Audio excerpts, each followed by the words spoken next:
बदलापूरमधील काही तरुण मुलं मुलींनी हात पुढे केला आणि सोलापूरमध्ये पूरग्रस्त कुटुंबियांसाठी मदतीचा संदेश पोहोचवला।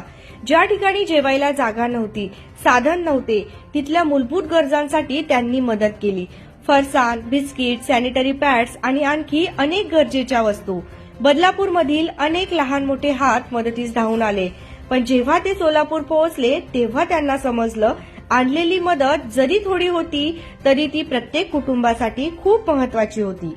परंतु आणखी मदतीची गरज आहे आणि तुम्ही हात पुढे करू शकता, कोणतेही पैसे न देता। जे साधन किंवा वस्तू लागणार आहेत ती देऊ शकता। एक लहान मदत मोठा बदल घडवू शकते।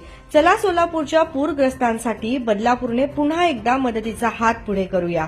तुम्ही देखील मदत करण्यासाठी इच्छुक असाल तर कुठलीही साधन सामग्री जी सध्या त्या ठिकाणी गरजू लोकांना लागणार आहे, गरजू पूरग्रस्त कुटुंबांना लागणार आहे, ती तुम्ही देऊ शकता। दिलेल्या नंबरवरती संपर्क करा आणि एक मदतीचा हात तुम्हीही पुढे करा।